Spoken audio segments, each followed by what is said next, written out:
So when you first reached out to me, can you share a little bit? Where were you mentally and physically as well, as far as medication and stuff? There were some things that you were taking at that time.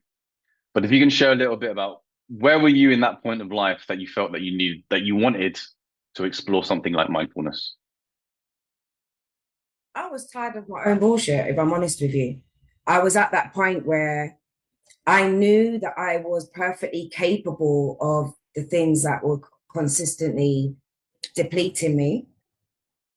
But I'd always reach that 3 month point where I would fall off, or oh, there she goes again, or I mess up. And I knew that mentally I couldn't fall again. And mentally I couldn't mess up, if I'm honest with you. So you had a I pattern that you would, after a certain period, usually around the 3 month period, then yeah. you would either quit something or you would give up something. Can you give an example of give me an Let me example give of it that? in terms of training. Mm, I would overwork myself. I would train all the things that I didn't need to train. I would be doing all the things that to make it happen, but I would constantly put myself in burnout. And within that burnout would come self doubt, and with that would be isolation. But that was also a lot to do with the medication that I was on as well. mm. Um, For what was the medication that you were taking? I For was on what? medication for ADHD and PTSD at the time. Um, How and many years had you been taking that medication? 7 years in all. Yeah. And then were you, so what had you heard about mindfulness and what did you think that you were going to get out of this? Obviously, you didn't think it was going to answer all of your problems, but what did you think that it was potentially going to do for you? If I'm transparent, I think I'd reached a point where I had done everything that was possible that was out there, far short of having an exorcism. But yeah, I just generally wanted to do something that spoke to me, like meditation, but wasn't meditation Mhm. to a degree. Yeah. I've done cognitive, what's that word again? Cognitive behavioral Yeah, that's therapy. yeah, that one there. I had done that. I'd done therapy. Obviously, I've been banging out the pads for frustration and anger. Yeah. And the combination that I had wasn't working. Mhm. And I saw you and I thought, let's just give this a try. Let me give this one more try before I give up. When I say give up, I'm meaning always possible. I'd reached that point mentally where I felt like maybe it was better off without me. Right. To be transparent. Yeah. So we begin, we work our first session and traditionally in the way that I work with my fighters and then my clients is I'll have them each week run through that, tell me like a scientist what's going on, and so no judgment, and so you just have to say what you see without making it up. Okay, I'm closing my eyes. What is it that you're seeing? And we do that for like 5-10 minutes. And you were a bit apprehensive at first to do that, and even as we did it the first time, you were quite emotional and a bit unsure. But how did that, self analysis and reviewing your own thoughts and seeing, the relentlessness and the repetitiveness of those thoughts, how did that help in your learning? It made me really value how much, it made me see how much on a day to day basis, an hour to hour, every minute to minute, that I wasn't actually present, whether it was with family, whether it was friends, whether it was my son. I generally wasn't present. It was In the everything. ring as well, yeah. Yeah. And then Mm, obviously at training, I would turn up to training to do the one thing that just makes me feel alive, that makes me feel worthy or something. When I'm there, I might be laughing and joking, but my brain is everywhere but there, being triggered. Someone can just say something. It's like, yo, like who you talking to? But generally, that's not how I am. That's not how my heart is. yeah. So Yeah, So your authentic self wasn't like that, but your autopilot was pulling you in that direction 100%. to Not act like saying that. it's totally gone. I still, yeah, I'm still a little bit Yeah, more, but a lot more reserved about it, more mindful of how I react to people. yeah.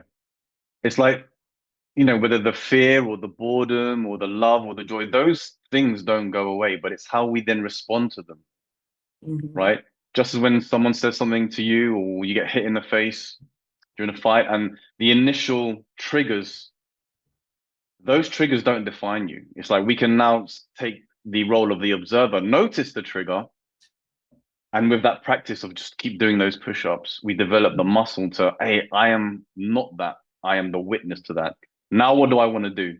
And like you said, the more challenging it is and the more out of your comfort zone it is, the harder it is to say, oh, yeah, let me just drop that. Let me just come back to the present. It doesn't always work like that. Hmm. Technically, it can. But obviously, the more emotionally invested with something, the more history there is with something, and the more it has impacted us in the past, Yeah. the harder it is, and the more training and the years of practice and the repetitions you will need to handle those more skillfully. And even then, even the Dalai Lama and those that meditate 4 or 5 hours a day, they're still faced with those daily challenges of always having to be proactive in that conversation. Otherwise, your autopilot will take over and it will make the decisions on your behalf. 100%. So just be aware that it's completely normal, that no one is perfect, no one's going to be, but it's knowing that even if you allow those thoughts to override you this time, I know why what happened. I just didn't do anything about it at that time, but I know that I can, and I know that the more I practice, the more I will be able to do Hmm. to deal with those. So at least we know why it's happening, and we know that we have the potential to keep meeting it every time where it's at Yes. and making those choices. So at what moment for you during our work together did you think, hey, this actually might be something? This actually is quite profound and helpful. I think one of the most profound moments was actually as early as week 2. And it was actually my coach who noticed it, how I wasn't as reactive as I was. And we was in the ring. And again, when you're sparring, you're just supposed to be playing. Thing is, past tense, I would automatically be in like full combat zone, like I'm ready to eat this person, but still be like the biggest baby ever. But I was able to not react in the way that I have done in the past Mhm. and be actually mindful. Like when I caught that thought, and usually I would react in either getting upset or full full art of war in my head. I had full art of war of Yeah. art or what it's called. Yeah. Yeah. Um, I was able to grab it and just laugh it off. Mm. Where I've never had that ability to do that, Yeah. or never had the ability to even express that. So people would fully misunderstand me Yeah. and think, oh, it's just ego or she's just angry. But no, Yeah. to be able to do that so early on Hmm. was a different feeling of being alive. It was almost, wait a minute, what's going on here? Like Yeah. something just suddenly clicked. Yes. And it's interesting you mentioned that because I remember you also gave me a call or a message one time where you were just with your son, Mm-hmm. and it was I think we were just walking in the rain or just something, and it was just a moment of you just enjoying being present, and you really understood at that point what it was to be present and how profound it was just being present and just walking in the street. Maybe if you could share a bit of that. Yeah, so I think it was chucking it down with rain. And I remember that day, everyone on Insta, oh, look at all this rain. And I said to my son, let's stop here. It was underneath a bridge. And we literally just sat there for half an hour. Mm. And I smelt the rain. We was talking about everything and everything. Mm. And it was almost like time slowed down. That's the only way I can express it. It was like everything went into slow motion in a good way. Yeah. And I remember my son afterwards, Hmm. like he just hugged me as we got onto the tube, and he was like, "Mummy, that was really nice." Oh, And I know it's such a small moment, but it was so significant because yeah. obviously he had felt that his mum was present. Yes. Yes. And that was beautiful to me. And even just Yeah. even talking about it now, don't want to get Yeah. too emotional. But yeah, it was. Yeah. But remember, that's the greatest gift you can give anyone. It's to be present. Mhm. And it sounds like it's very simple. Yeah, I'm present, but we are so often in our lives not present. And even when we are, we're just little bits of presence where we try to be present, but then we're pulled into a thought. We try to be Yeah, present. So to really be able to protect that space, even if it's just under a bridge for half an hour and just being, really present with the environment and with your son, and time slowing down. Wow, no wonder life flies by. No wonder it's already Christmas now. It was just summer not so long ago. yeah. Well, I can't believe I'm taking Christmas decorations down this quickly, but life flies by when we're not present. And so to be able to have these moments, it's like, yes, time slows down and you get to enjoy life. You get to enjoy the people around you in a whole different way. So we spoke about medication and that, and you mentioned that you were taking it, was it 3 times a day? Yeah. So how many years were you taking your meds for ADHD, and was it PTSD as So well? for ADHD and PTSD, Yeah. So how many years were you um, taking it, and are you off those 7 meds years now? in all. Yeah. So 7 7 years years. altogether.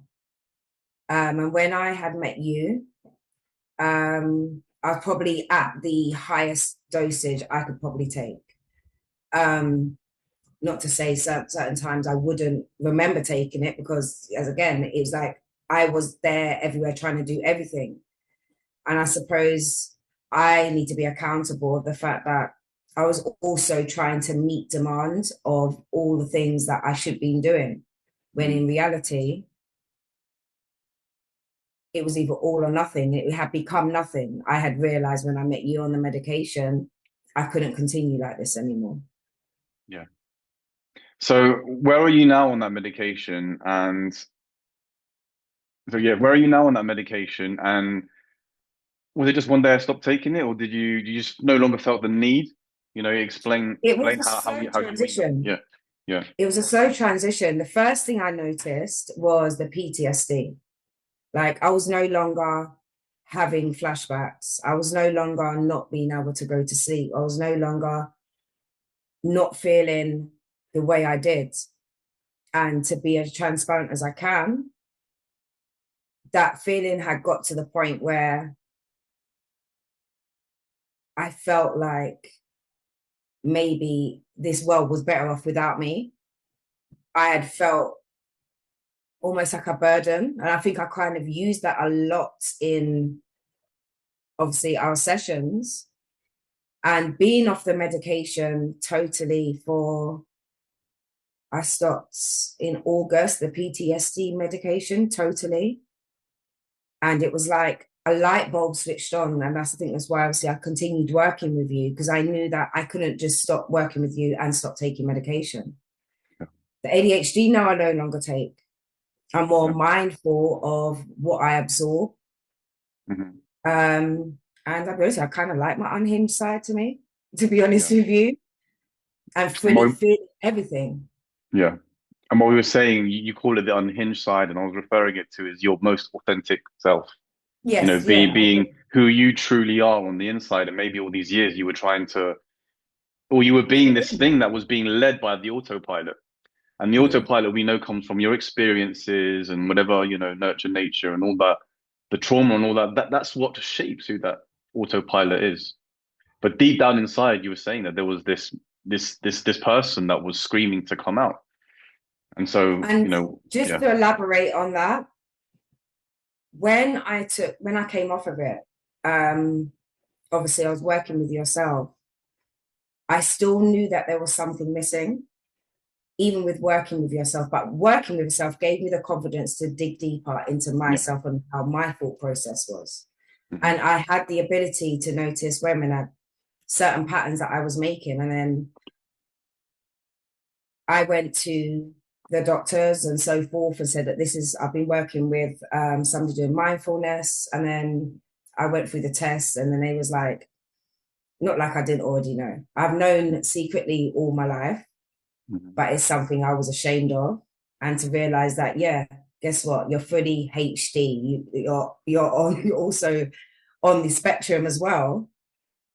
To be Of able what? to work with you as well, whilst Yeah. I had the realization of that, also made me realize that doing the mindfulness, it just heightened my ability to think differently. Mhm. Beautiful.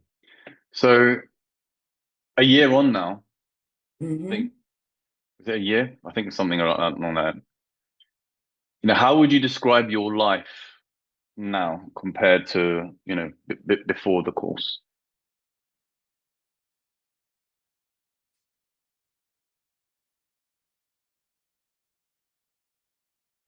I wish I could bottle it up and give it to someone as a trial. No, you just get a magazine, you get the free like little freebie, Yeah. just for them to have an insight to how profoundly liberating it is to be able to have the freedom of choice, and the choices that you make only better you every second, every time, every rep, every breath that you do, Mhm. and feel seen and heard as well. When actually was it maybe it was never the fact that he was never seen and heard. It was just the way that he was taking things. It was actually you being everything but who you were, and being doing mindfulness, whether you're a fighter, whether you're a mum, whatever you are, it could unlock something within you that I think would even exceed your own expectations. Yeah.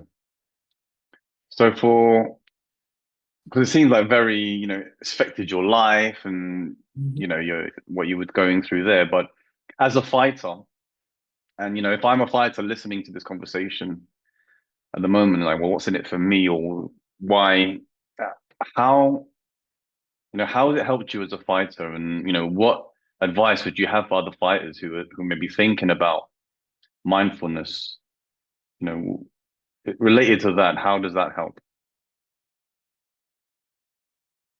Speaking from my personal experience,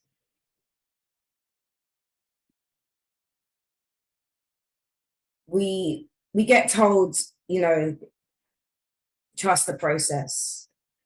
And I think we all have our hold-ups about how we move on or what's the next stage. I would say the next stage is mindfulness, because it's going to give you something more than any weight that is going to give you any punch or kick. Because I've done it for years and I've always ended back to square one. Um, to enable other fighters to be present.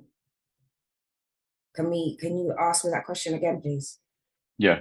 So if I'm a fighter and I'm listening to this and I'm hearing some of the benefits, how it's impacted your life, but as a fighter, what benefits, how do you see mindfulness, benefiting fighters? I think mindfulness for fighters would help whether you're a beginner, amateur, pro, or even wanting to step back into the gym, to be able to sort through your thoughts, whether it's before training, whilst you're training, or afterwards, and to be able to strategically work out your game plan to move forward in whatever area that is or whatever timeline you're in. Mhm. Um, I think it would also help a lot of beginners with their confidence, and also like a lot of women that I've met as well, like with PTSD or issues that they're dealing with. It enables you to fizzle out what doesn't really need to be there, and to be able to be completely and utterly, undoubtedly present. Mhm. All right, let me some of the. I think we got because the next question was, I think you've spoken about it, but I can have this isolated as well. But about the life changing impact on you. Uh, I, if you could speak to someone who was in the same place as you before you were starting the course, what would you say to them?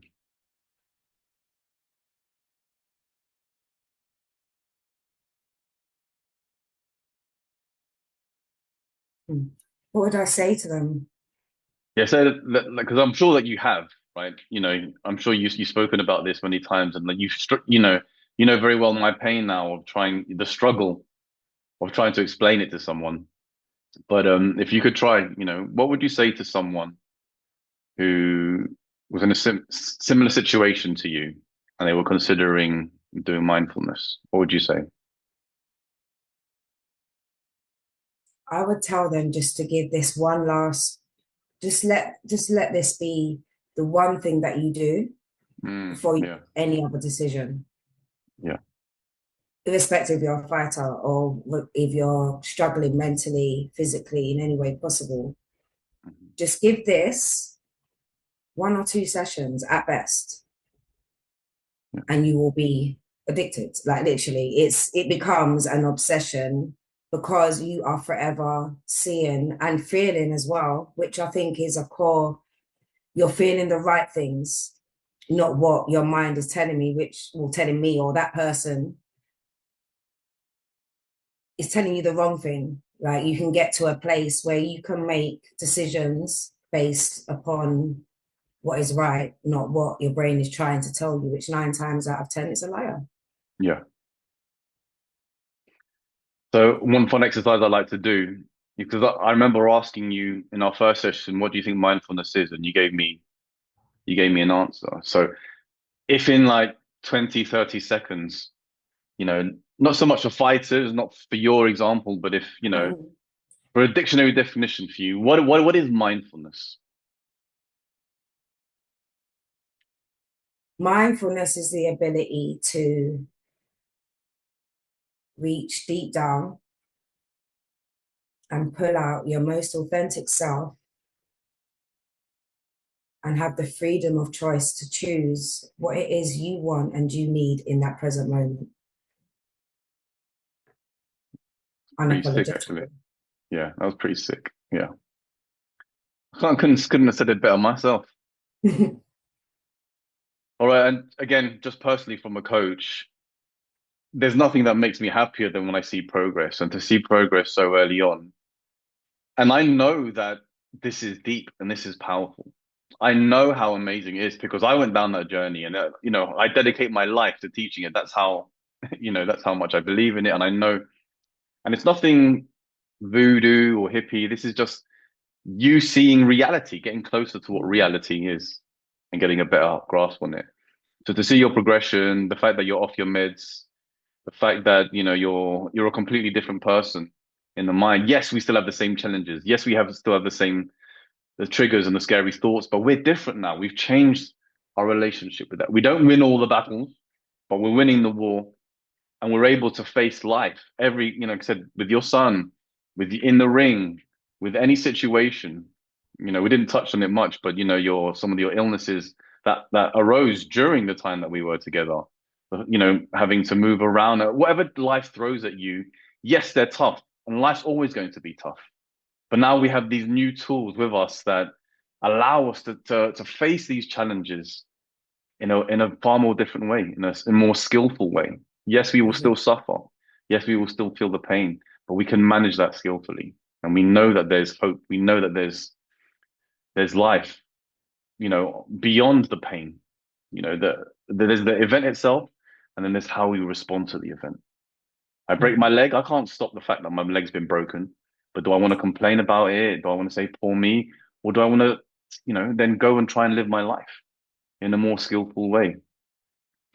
So, very happy in the progress that you've made. And again, thank you for being so honest and for sharing. I know that's not easy to share, but I No. believe it's because of the progress and the amazing journey that you've been on that I asked you to do this. And not only that, but you volunteered this information because you want people to know how 100%. how effective it's been. And we and then you and I we've spoken. We want to help people, and And the the right more way as well. I think Yeah. to help keep it in the right way, not Hmm. doing it I suppose the detriment of yourself constantly as well. Yeah. So before we wrap up, any final thoughts? Anything else that you'd like to share? I just pray and I hope that I would say within the next 6 months, I can be in a position where I can finally step in a ring again and still fight with the same heart, but a different mind, and be more mindful and be able to have composure and show a lot of more other women and men that irrespective of your circumstances or diagnosis, that you're still able to achieve great things. And sometimes it is generally saying, yo, look, I'm tired of my shit. Can you help me here? And be mindful, and to be mindful enough to take up someone's opinion, because that's also hard as well sometimes when you're stuck in that survival mode when someone says, but if you try this and this, Hmm. it's very like I've been there. Like, Yeah. how dare you tell me to do this? Like, have you been in my position for? Like, Hmm. yeah, I think we had that as well. So, like in the first session, you'll be like, "But Jazz, what about?" And I'd be like, "Who are you talking to?" Like, Yeah. and it's again to be able to say by February to be back in a ring, I think is my ultimate goal. I Yeah. may never be the greatest, Mhm. which I do hope that I can be able to finally fight with the same fight that I've had this year would mean the world to me to then hand it back down again. Yeah. Well, wishing you all the best in that, I'll certainly be supporting in that journey. And again, thanks for the support from your side No, as thank well. you. And yeah, let's get this message out. Thank you. Um, Training the mind can often be seen as a weakness, and teaching mindfulness might seem a bit soft for fighters. What would you say to someone with that mindset or with that opinion? Personally, for myself, who has struggled with that balance between soft and strong, in my mind was always one extreme to the other. Um, it was always, oh, if I'm soft, people are going to take the piss. If I'm strong, no one ain't going to take the mick out of me. But to realize that you can be both and be Mm. mindful of what you're doing. Again, so the taste is the was it the truth that is in the pudding or the taste? What's that saying? There's something in the pudding. Yeah. Yeah, The truth, the truth, the truth. Yeah. the real truth is in the tasting of this. And I think Yeah. people really need to just taste it for 2 weeks and you'll be addicted. And you will also have your own realizations because everyone's different. Yeah. Everyone has different levels of redness or greens. And obviously, I think we worked out within the first week, 90% of my day was consistently in the red. Yeah. And by red, we define those as thoughts that cause Yeah. your high levels of anxiety. Yeah. Yeah. I'm not saying that it's totally gone, but that's now again where I have to keep myself accountable. Yeah. I need to make sure I do those press ups, not just in the gym.